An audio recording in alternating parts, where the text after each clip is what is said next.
예, 여러분 반갑습니다. 어반입니다. 오늘은 연봉과 삶의 만족도에 대한 너무나도 뻔한 이야기가 될 것 같긴 한데, 근데 한번 이야기를 해보려고 합니다.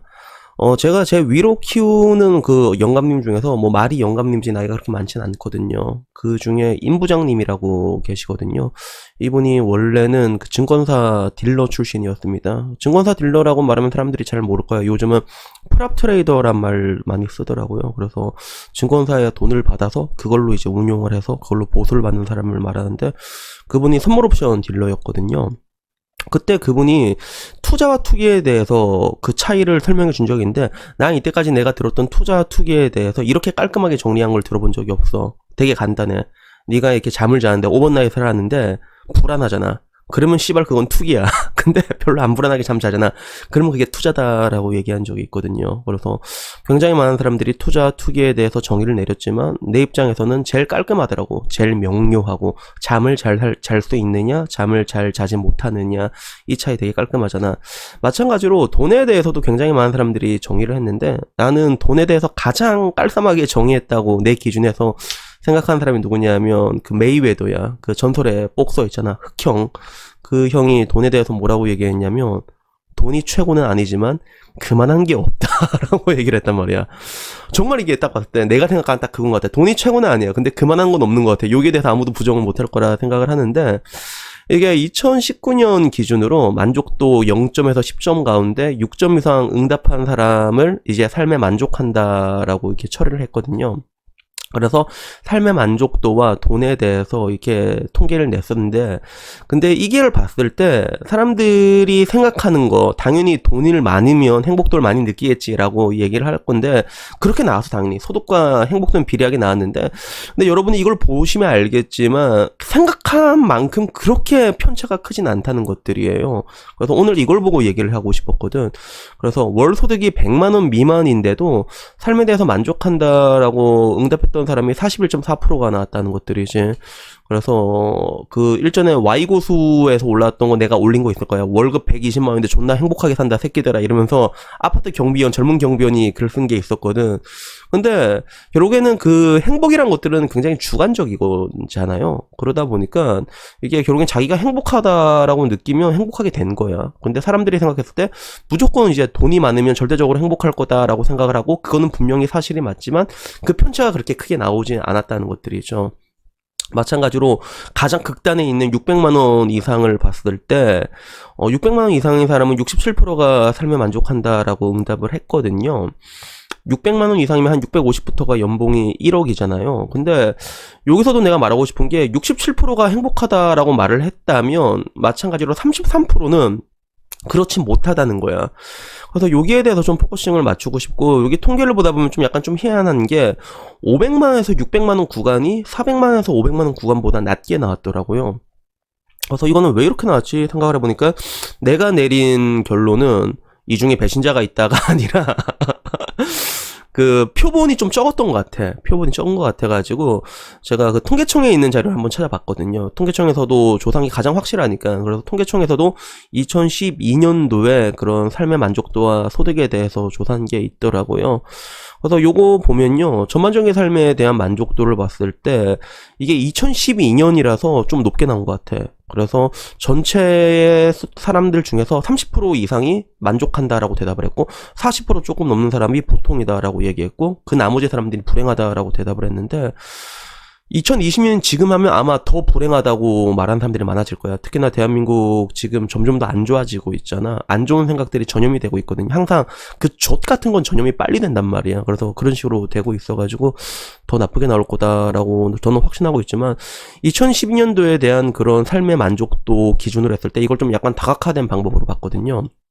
첫 번째 이제 젊음에 대해서 10대, 20대, 30대, 40대, 50대, 60대 했을 때도 당연히 젊을수록 만족도는 높게 나와서, 인생에 대해서 늙으면 이게 힘이 없잖아. 몸도 아프고. 근데 요것도 보면 되게 신기한 게 60대 이상인 사람들 중에서도 만족도가 제법 높게 나와서 편차가 그렇게 크지가 않아 생각보다.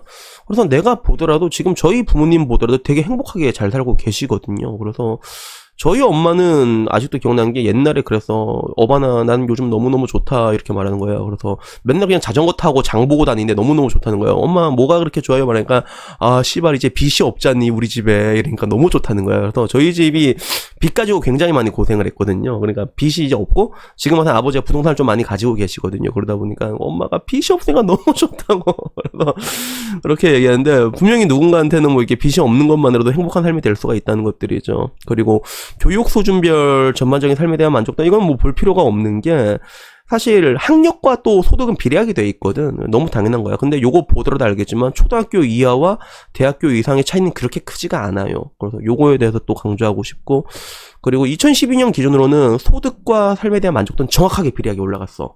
이거는 왜 그러냐면 당연히 여기는 뭐라고 얘기를 할까 이게 표본이 많잖아요. 통계청에서 하는 것들은 여기는 기본적으로 몇만 명 이상 한단 말이에요. 그러다 보니까 이런 식으로 정확하게 비례하게 나왔는데 근데 그 얘기 여러분 들어보셨죠? 뭐 소득이 얼마 이상 늘어나게 되면 600만 원인가 그 이상이면 행복도랑 별 비례가 없다고.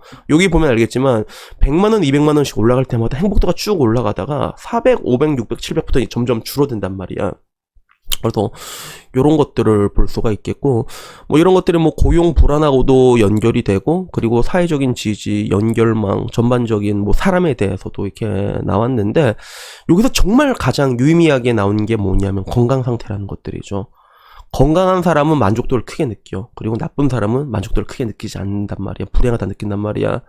그래서 제가 항상 이제 운동하라고 얘기하는 것 중에 하나가 일단은 비만은 절대로 안 돼요, 여러분. 비만이 되면 힘들어. 하루 일어나도 이게 만 피로 시작한 게 아니라 딸 피로 시작한다니까. 에너지가 별로 없으니까 사람들이 예민해질 수밖에 없단 말이야. 그리고 오래 못 살아. 그게 만병의 근원이란 말이야. 그래서 일단 항상 운동 열심히 하시고 제가 옛날에도 운동 열심히 하라고 얘기를 한 적이 있잖아요. 그래서 그 30대 이상의 남자들이 혼자 행복하게 사는 법에서 얘기했을 때 항상 그런 얘기할 때마다 돈이 최고다 이런 사람들이 나오거든. 근데 돈이 최고는 아니란 말이야. 아까 보면 알겠지만 소득 수준, 행복도를 봤을 때 소득 수준보다 건강이 확실하게 차이를 갈리게 돼 있거든요. 그래서 얼마 전에 돌아가신 이 건희 어르신 같은 경우도 사실 그렇잖아. 그분이 돈이 없었어? 아니야. 근데 진짜 인생 말년 그냥 병상에 누워있다가 앓다가 돌아가셨단 말이야. 그래서 건강이 일단 무조건 최고라는 거.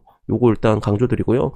뭐 전반적으로 OECD 국가의 삶에 대한 만족도를 봤을 때는 한국이 좀 낮게 나왔지. 항상 낮게 나오고 그리고 북유럽 사회복지 국가들이 항상 좋게 나와. 스위스, 노르웨이, 뭐 덴마크 이런 데인데 근데 이거 보더라도 진짜 의외의 나라가 하나 딱 들어가 있지 않아? 멕시코가 왜 여기 있지? 멕시코가 너무 높게 나왔어. 그래서 거의 진짜 와 무정부 국가라고 봐도 되잖아. 멕시코 카르텔들이 다 장악해가지고 거기도 엄청 노예처럼 일하거든. 그리고 뭐 소득도 만불도 안 나온단 말이야. 만불 정도 나온단 말이야. 근데도 우리나라보다 훨씬 행복하게 살고 있어. 점수로 보면 그치.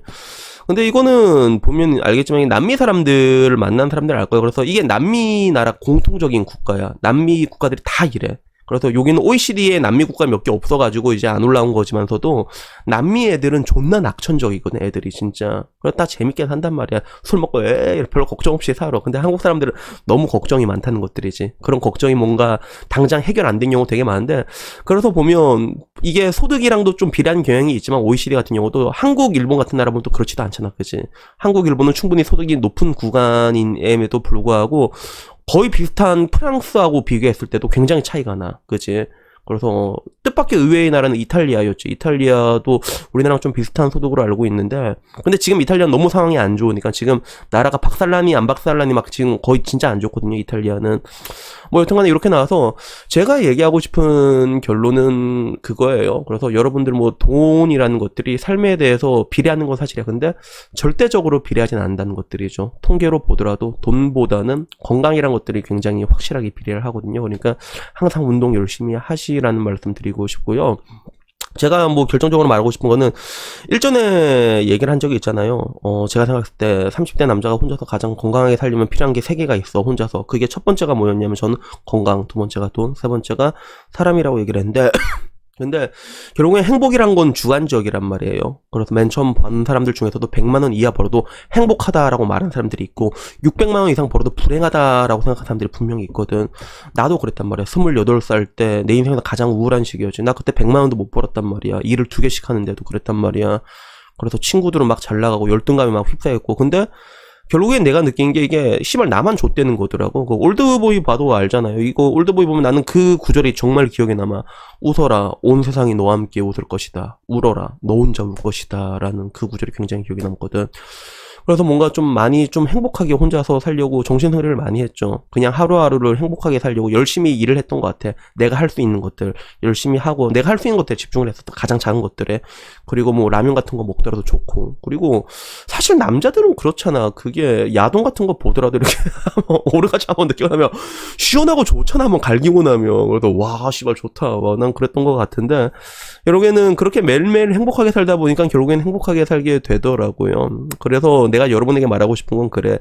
저는 분명히 그런 건강과 돈과 인간에 대해서 설명을 했거든요. 물론 이 중에서 가장 높은 상관관계가 나타나는 것들은 그런 건강이었단 말이야. 근데 문제는 돈이 없더라도 행복하게 사는 사람은 분명히 있어요. 마찬가지로 사람이 없고 별로 없어. 혼자인데도 재밌게 사는 사람이 분명히 있다. 그리고 정말 보기 드물지만 건강하지 않더라도 감사하게 사는 사람들이 분명히 있단 말이야.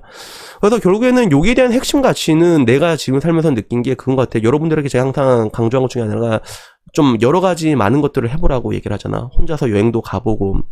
그래서 많은 것들을 혼자서 해봤을 때 좀 많은 것들을 느껴보라고 얘기하고 싶어. 그러다 보면 결국엔 어떤 시점, 이게 약간 좀 분기점인 것 같아. 아, 씨발, 그래도 살아있는 게 땡큐 아리가또 하구나, 라는 거를 느끼게 되는 그 시점이, 그게 한번 딱 오게 되면 그게 굉장히 중요하다고 저는 생각을 하거든요. 그래서 결국에는 그 행복이라는 것들, 삶의 만족도라는 것들은 여러분 안에 있다는 것들이죠. 그래서 여러분들이 돈이 없더라도, 그리고 건강하지 못하더라도, 일단 건강하지 못하면 행복하기가 쉽지는 않지만서도 그래도 행복하게 사는 사람들이 있단 말이야.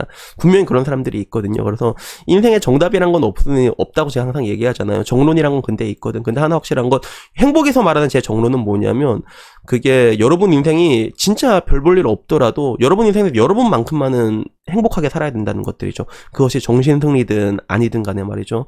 그러니까 결론은 그냥 돈이 없더라도 뭔가 좀 후달리더라도 우리가 행복하게 살려고 노력을 한다면 충분히 행복하게 살 수 있다는 이런 긍정적인 메시지를 한번 전달해보고 싶었습니다. 여튼 뭐 오늘 이야기는 여기까지고요. 다음엔 조금 더 좋은 이야기로 찾아뵙도록 하겠습니다. 이상입니다. 감사합니다.